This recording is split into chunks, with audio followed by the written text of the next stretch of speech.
Bottoms on the NBA All-Star Game. It's via Chen Yu Her of 11 Alive News. People should not travel to Atlanta to party under normal circumstances. We'd be grateful, but not this year. It's not a typical year.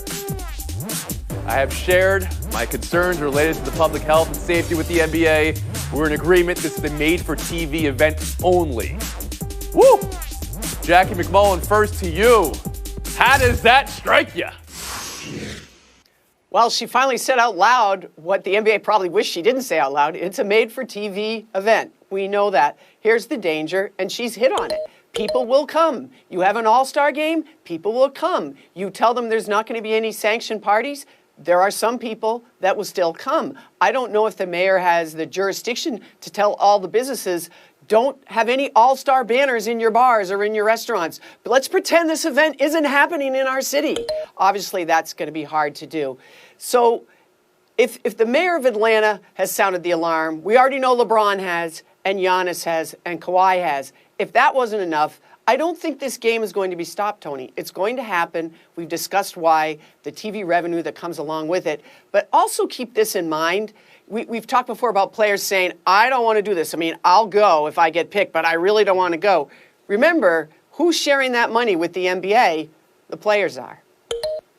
Sarah Spain, hearing that from the mayor of Atlanta, do you believe this game is going to go on? I think it will go on. I think Jackie is right? This is for the TV partners. This is for the shared money that goes to both the league and the players. The players have been in on these negotiations to go forward with the game. I don't think made for TV is necessarily an insult, especially since pretty much all of our sports have been made for TV events in the last year plus. It's more so that I think she's trying to hammer home the idea that whatever you associate with the All-Star game and All-Star weekend, that ain't happening here. We're not going to have parties. The NBA is not going to have events. Whatever you imagine it will be like if you come here to help celebrate this, get that out of your heads. And I would agree with Jackie that if there's jurisdiction where she can level severe fines or go above and beyond whatever you might get as a bar owner or club if you attempt to do something on the underground, she can make it very clear that she's going to bring down the hammer on that. And I think that might be necessary in this case. Woody Page, I'll ask it to you this way. Can the NBA go forward in good conscience with this All-Star game after hearing what the mayor of Atlanta said?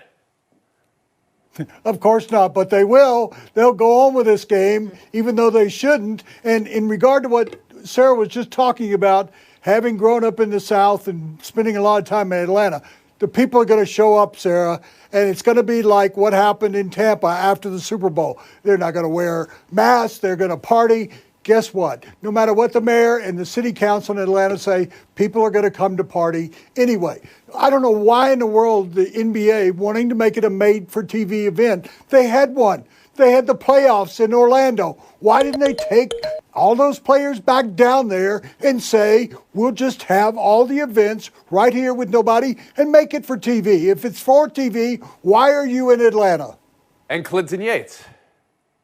First of all, I'd like to commend Keisha on a legitimate piece of leadership here in terms of what she said, but I do want to kind of steer what the purpose of what her point is here. If you talk to anybody who lives in Atlanta, who works in Atlanta, it's not about other people coming necessarily. It's about the people that are already there, have never stopped partying. You look at anywhere on what's going on in Georgia, and folks are out there getting after it. And those people that are already there are going to be doing that. So adding extra folks is probably the issue here in terms of what her concern is. So, yeah, she can say one thing about the NBA, but she's looking to protect her constituents in terms of what is already a hot spot in America in Fulton County for sure. That's where this is coming from, and I think it makes a lot of sense from her to say what she said. Jackie, the NBA has approached this as a protocol, I think, issue in some ways, right? You saw the latest adjustments to the protocol, telling players you have to take a private jet to get there, and you're not allowed to leave the hotel.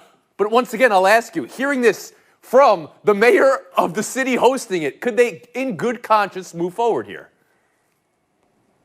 Yes. Yes, they can, because I don't think that the mayor just learned that the All-Star game is going to be there. I'm sure there were conversations with the city and the state of Georgia. I'm sure those conversations have already happened. Okay. We know what I'm learning today? That Clinton Yates is on a first-name basis with Mayor Bottoms here. We'll move on. Talking about the dynamic between league and player, that's the crux of this next story. Here's Draymond Green. To watch Andre Drummond before the game, sit on the sideline, then go to the back, and then come out in street clothes because a team is going to trade him is bull. because when James Harden asked for a trade, but he was castrated for wanting to go to a different team, and everybody destroyed that man. At some point, as players, we need to be treated with the same respect and have the same rights that the team can have. With Cleveland shutting down Andre Drummond until they can trade him, and Detroit doing the same with Blake Griffin, Draymond Green wants to have a conversation about team-player dynamic. That there's hypocrisy in how it's viewed when a player does it versus when a team does it. Does Green have this right around the horn to Clinton Yates? Yes, he does. And to his words, I will say very flatly, amen. The larger point of what he's getting at here in terms of what players are allowed to do, how things work in terms of public opinion, and how that works in terms of how transactions go down is obviously something that I agree with. Now, here's the key point, though. Do not confuse order with fairness. That is what is at matter here, is that all these things that people think about in terms of all the specific examples you can state as to why one person should not go or should not come, it does not delete the larger point that the power balance in terms of how players are expected to behave when they are on the block as far as transactions are concerned is not fair. And you can find each way to sort of shortcut around each person, but overall, Draymond's point and all the examples he laid out indicate a larger issue that is at hand here in terms of what player empowerment is supposed to be, and I commend him for saying it as frankly, for his purposes, as calmly as he did, even though he did curse. Woody Page, is Draymond Green 100% right, partly right here? What's your view of this? I'm glad we got to see the tape, and for people who maybe thought his words were going to be loud and that they were going to be boisterous, no, he was very calm, as Clinton said. Throughout the conversation, he was holding his voice together. But I want to take another direction, Clinton. What happens if Drummond then comes out today and says, I don't want to be traded, and I don't want to be here. I want you to release me. I want to go to Golden State. And if he said all those things, people would be on his back and complaining about what he said. So Draymond is absolutely right. So Drummond is supposed to sit there and not open his mouth and sit on the bench in street clothes. It makes no sense whatsoever. I've talked to the commissioner of baseball recently, and I said, why don't you represent the players in the game? And he said, that's what the Players Association's for. No, where is the commissioner actually agreeing with Draymond on this issue that the players do need more respect? I know the complaint's going to be, well, they make so much money. Both these guys, Drummond and Blake Griffin, got tens of millions of dollars coming to them over the next 2 years. Well, that doesn't matter. If you're not getting RESPECT, the money doesn't really matter. And Woody, you're talking, Draymond spoke specifically about Anthony Davis being fined for things he said by the league, but he's also talking about how the media covers it all, the players versus covering the team. Sarah Spain, I'll bring you in here. Yeah, I mean, I think the larger point we've been talking about forever, right? Teams get to do whatever they want, and it's business. When players do it, they're spoiled or they aren't allowed to, right? We've had these conversations forever.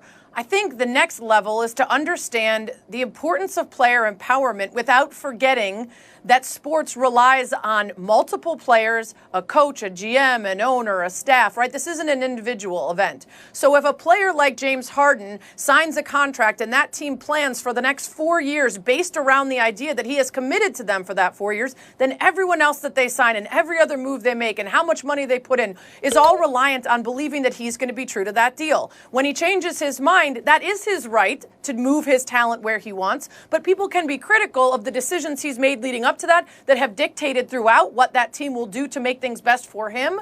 And then if he wants to leave, they're left high and dry. I'm all for player empowerment in the abstract, but I do think there are individual circumstances and scenarios wherein someone's individual choice then spoils it for everyone else. What about every other teammate who came there because you promised you were going to be there? And they said, well, they've got him for 4 years, so I'm going to be on a contender. It's much more complicated than just saying, yes, I agree that anytime a player wants to change his mind, he should be able to. I see you, Clinton Yates. I know you want back in, but I'm going to go to Jackie McMullen here first. Yeah, so when I saw this report about Andre Drummond, I was just like, man, I feel for Andre Drummond. He's done everything the Cleveland Cavaliers asked. He's averaging 17.5 points a game. He's second in the league in rebounding. He's been a really good player. It's not like he's sitting on the end of the bench. And I think I was glad Draymond did this. And I think if we're talking specifically about Andre Drummond, I don't understand why. Okay, you go to him and you say, listen, we're going to move on from you. We like Jared Allen better. These are all just hard truths. But why do you make him Go back into the locker room, go into street clothes, and make him sit on that bench. Why don't you let him go home? A little decency goes a long way. Why don't you treat him like a human being that has some feelings? And that's what I was feeling. When I saw Drummond on that bench last night, I was like, man, this just doesn't feel right to me. And it's more about just treating someone like a human being instead of a transaction. Clinton Yates back in. For me, the question is simple. Do you put the fulcrum of responsibility on the person who is there paying other people or on the person whose talents? None of this would be available to even watch without their participation. I happen to be somebody who looks at it in the latter. I understand why other people look at it as Sarah Spain. I don't look at that any differently. I just do think that there's a balance there. If you had signed a 4-year deal because you wanted the solidity and you wanted the security of 4 years, and then you get terribly injured, you're still getting all that money. If you really want flexibility and to make up your mind, then do a 1+1+1 every single year like LeBron used to do, where he said, I want you to make sure you do right by me and we keep contending and I'll keep showing up for you and re-signing my option. Woody Page? Sure, we've got to remember the Harden situation. He actually did dog it to get traded. But in these two players' cases, they have been loyal soldiers to the teams that they're playing for, even though they're bad. They'd like to go where they can. Sarah, you were speaking of the Harden situation or a situation where a player signed a contract. Well, how about Blake Griffin? He was in this equation as well. He signed with the Clippers for 7 years, for the maximum. 7 months later, after they had a ceremony with his jersey in the rafters, they traded him. So it goes both ways. It's not a one-way street here. Totally. Yeah. Taking a break here. All right, let's see whose alarm clock works and who likes to hit snooze. Naomi Osaka drilling Shea Suwei. Serena Williams rolling Simona Halep. The matchup everyone wanted, as if there was any doubt, will be the semis Wednesday night/Thursday morning. Osaka versus Williams. How they got here, how they're trending going in, and this quote from Osaka that she's intimidated when she's up against Serena. Clinton Yates, what do we have here? I think we have a situation where Serena actually has a little bit more to overcome than Naomi in this situation. Number one, she's trying to chase 24 in terms of the record and all that. But the tennis she's playing right now, if she plays the way she played against Sabalenka or even Potapova, who she got to the tiebreak in the first set with, she's going to lose. And she knows that because of how well Osaka's been playing. So I think that she's going to have to play her best tennis to beat the person who she intimidates the most. So you hear Osaka say, I'm a little intimidated by Serena Williams, and you think Serena should be more, I don't want to put words in your mouth, I think Serena has more to do. Serena has more to do in this situation. But of course, I understand Naomi being intimidated by the GOAT. Woody Page? Yeah, I don't think Osaka's going to be intimidated. She's 2-1 overall. She beat her in the only major they played in. And we know that Serena hasn't been intimidated since she was probably 2 years old by anything. And Serena is playing so well. I mean, she has decided at this age to slow down her serve and also to go deeper with her volleys. And I think that it's paying off. There's not going to be intimidation. This should be a final. It should be the final, not I like what where you're saying about slowing down her serve and working on the volley. It sounds like somebody was watching the match at what would be 1 a.m. your time, benefiting from that mountain time zone. Sarah Spain, how about you? What do we have here? Well, we have a matchup of two NWSL owners, Angel City versus NC Courage. We have two people who should not be intimidated, Serena for obvious reasons, but Naomi Osaka 10-0 in quarterfinals or later of majors. She has not won a major once she's reached the quarterfinals ever, and that 2-1 record against Serena. So Serena might find more ambition because she's going for that record tying, or it could be something that causes her tension and pressure. So you could read this any number of ways. I'm just fired up for the match. Has never not won a major. She made the quarterfinals too. Double negative proves positive for Spain. Go ahead, Jackie. That is an absolutely incredible stat.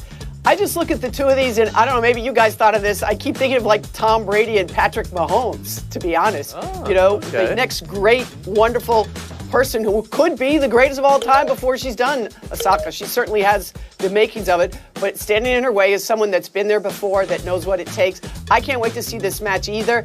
I wish it happened sooner, and by that I mean I wish Serena was a little younger, I guess is really what I'm saying. That doesn't mean she can't win, and Lord knows I'm rooting like crazy for her, and I love Osaka. I always root for Osaka unless she's playing Serena in number 24. Buy or sell two, a conversation that is now happening in college basketball. Jalen Johnson opting out of the Duke season with 6 games left before the ACC tournament. He'll prepare for the NBA draft.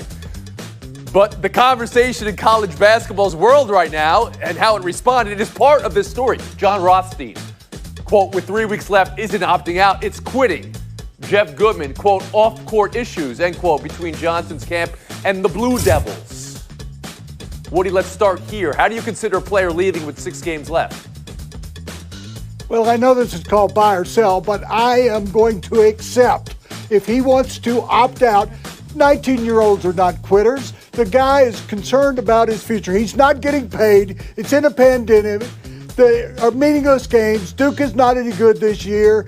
He was injured. He's come back. He's coming off the bench. Why not get on with your life where you can earn some money? Sarah Spain?